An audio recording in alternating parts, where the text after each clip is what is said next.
Hello everyone, myself Khyati Vyas from JMP English Medium Saraswati Group of Education. Today I am conducting this session for grade 4, subject is SS. We are starting with chapter number 5, Shivaji, and this is my session number 1 for this chapter. So kids, इससे पहले हमने बहुत सारे जो Mughal ruler थे जैसे कि अकबर, शाहजहां, इनके बारे में प्रीवियस चैप्टर्स में हमने स्टडी किया था। आज के सेशन में हम शिवाजी महाराज, आपने सुना होगा, इनके बारे में स्टडी करेंगे। तो आज के सेशन में हम ये एक महान योद्धा जो है, जो महाराष्ट्र के थे, उनके बारे में डिटेल स्टडी करना स्टार्ट कर रहे हैं। स्टार्टिंग में इस चैप्टर में it is given in page number 297 in your textbook. They have asked you, I was called the Chhatrapati, मुझे छत्रपति के नाम से जाना जाता था। I established the first Maratha empire, और मैंने सबसे फर्स्ट मराठा एम्पायर मतलब मराठी लोगों का सबसे फर्स्ट एम्पायर को इन्होंने एस्टैब्लिश किया था, स्टार्ट किया था। So who I am, once again I am repeating, I was called the Chhatrapati. I established the first Maratha Empire. Who am I? मैं कौन हूँ? Answer is Shivaji. So who was the who established the Maratha Empire? अगर exam में ये question पूछे कि who established the Maratha Empire, the answer is Shivaji. Shivaji. Now let us start the chapter. Shivaji was a brave Maratha ruler. वो बहुत ही brave Maratha ruler थे। मराठा मतलब कि जो लोग महाराष्ट्र में रहते हैं उन्हें मराठा कहते हैं। तो ये एक ब्रेव मतलब बहुत ही बलवान, हिम्मत वाले, निडर मराठा एम्पायर थे। ये एक ब्रेव मराठा रूलर थे। रूलर मतलब राजा। He was born at Shivneri near Pune in 1627 CE. इनका बर्थ प्लेस कौन सा है? शिवनेरी। शिवनेरी एक फोर्ट है। शिवनेरी फोर्ट में इनका जन्म हुआ था। कहां पर? पुणे में। पुणे आपने सुना होगा, पूना या पुणे। तो पुणे के पास शिवनेरी है, यहां इनका बर्थ हुआ था 1627 CE में।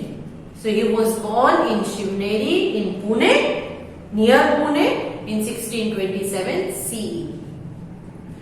To Jijabai and Shahaji Bhosle, an official in the court of the Sultan of Bijapur. और इनके माता पिता, he was born to मतलब इनके यहाँ इनका जन्म हुआ था। किसके घर? मतलब इनके माता पिता कौन थे? Who was his father and mother? He was born to Jijabai, means his mother was Jijabai and his father was Shahaji Bhosle. इनके फादर का नेम था शाहजी भोसले। और शाहजी भोसले कौन थे? He was an official in the court of Sultan of Bijapur. Bijapur के सुल्तान के court के एक ऑफिशियल थे शाहजी भोसले। शाहजी भोसले और जीजाबाई ये दोनों शिवाजी के मदर एंड फादर है। So father was Shahaji Bhosale and what was he? He was an official in the court of sultan of Bijapur. At a very young age, Shivaji learned horse riding and art of warfare. बहुत ही छोटे थे तभी उन्होंने horse riding भी सीख ली थी और warfare मतलब युद्ध में जो काम आता है, इन सारी ट्रिक्स को, इन सारे आर्ट, इन सारी कलाओं को सीख लिया था। तलवारबाजी हो या हॉर्स राइडिंग हो, इन सारी चीजों को उन्होंने बहुत ही यंग एज में, मतलब वो जब बहुत छोटे थे तभी उन्होंने इन सारी चीजों को सीख लिया था। सो वंस अगेन ये था शिवाजी का इंट्रोडक्शन। वो कौन थे, कहाँ उनका जन्म हुआ, उनके माता पिता कौन थे, उनके पिताजी क्या काम करते थे और वो किस तरह के इंसान थे, शिवाजी, इनके बारे में आपको इंट्रोड्यूस किया है मैंने। Shivaji was a brave Maratha ruler. He was born at Shivneri near Pune in 1627 CE to Jijabai and Shahaji Bhosle. Bhosle उनकी सरनेम थी. An official in the court of Sultan of Bijapur. At very young age, Shivaji learned horse riding and art of warfare. क्योंकि तब के जमाने में vehicles नहीं थे तो बच्चों को भी हॉर्स राइडिंग सिखाई जाती थी, तलवारबाजी सिखाई जाती थी। और आपने भी कुछ पुरानी मूवीज में और सारे देखा होगा कि ये लोग हॉर्स राइडिंग, तलवारबाजी इनको ही सीख के आगे बढ़ते थे।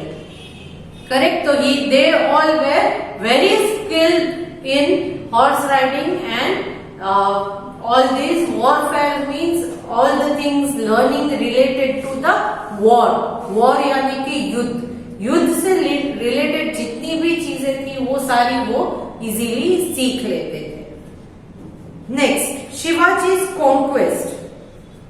शिवाजीज कॉन्क्वेस्ट में हम देखेंगे कि शिवाजी महाराज कहां से कहां तक का अपना किंगडम बना पाए और उन्होंने क्या किया था। Shivaji wanted to build a Maratha kingdom. उनका पहले से ही मन था कि वो एक मराठा किंगडम को स्थापन करे, उसको एस्टैब्लिश करे, क्योंकि तब तक कोई भी मराठा राजा नहीं बने थे। तो इनका ये एक ड्रीम था कि वो एक मराठा किंगडम को एस्टैब्लिश करे। He wanted to build a Maratha kingdom.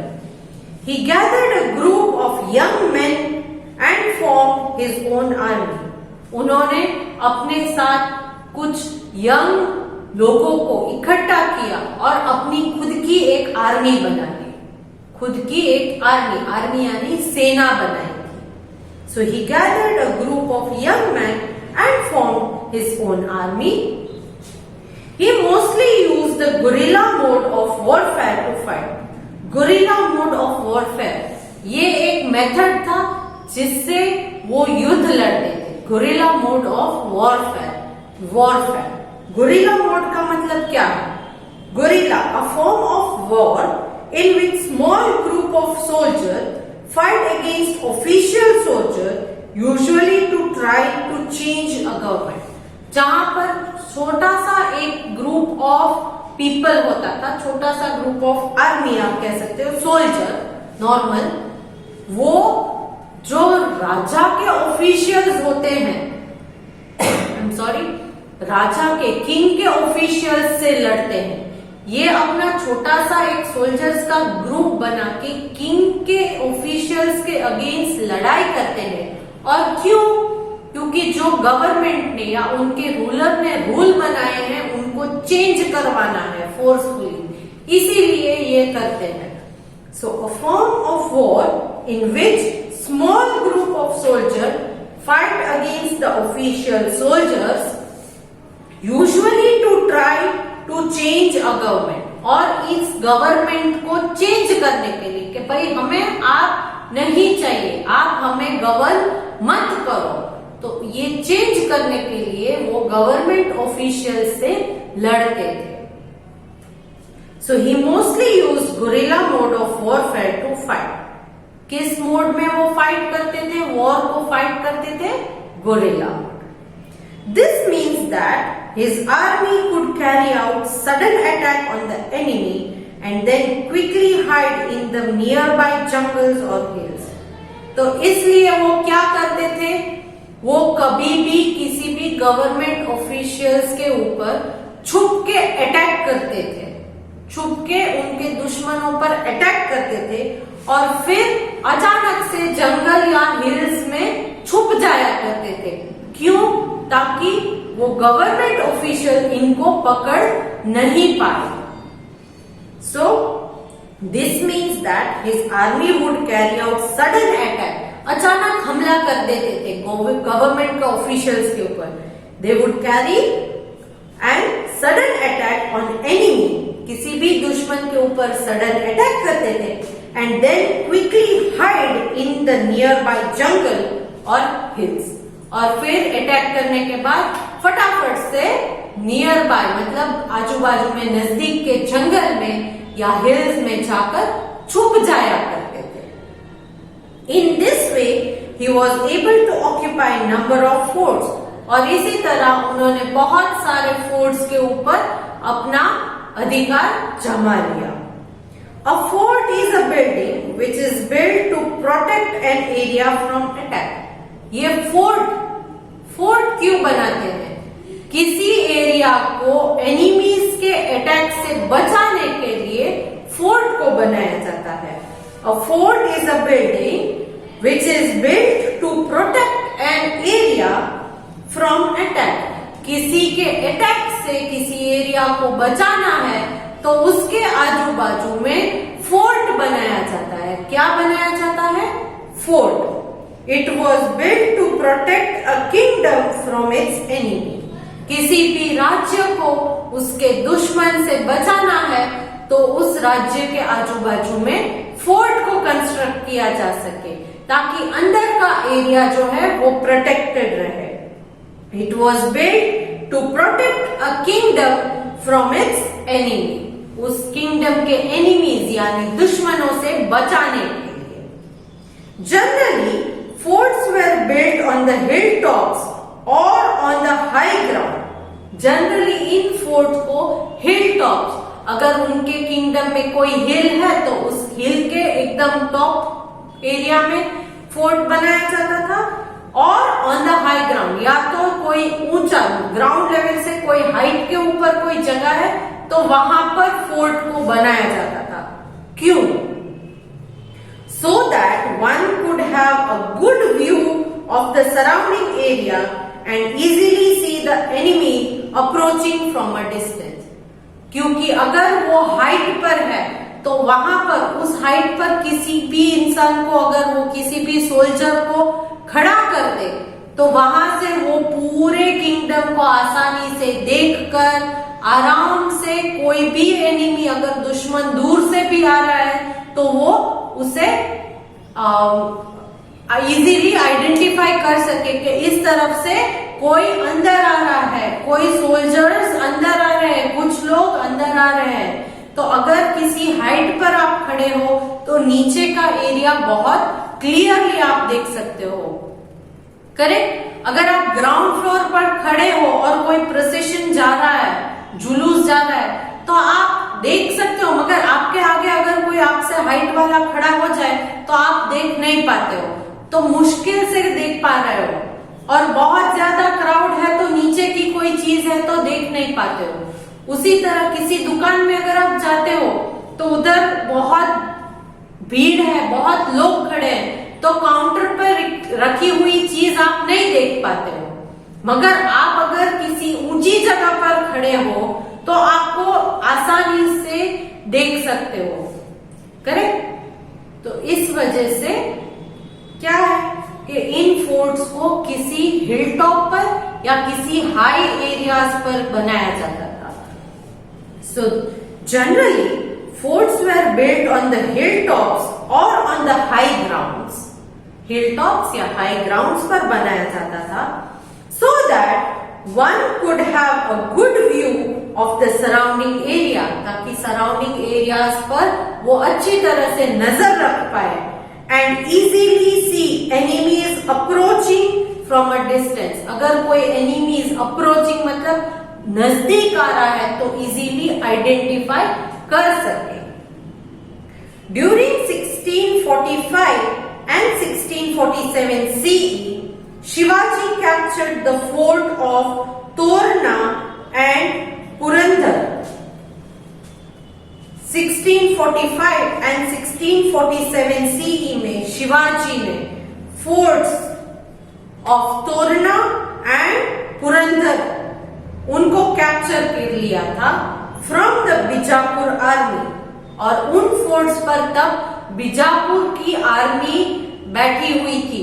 उनको वहां से हरा दिया, भगा दिया और अब उन फोर्ट्स को अपने कब्जे में ले लिया, fort of Torna and fort of Purandar.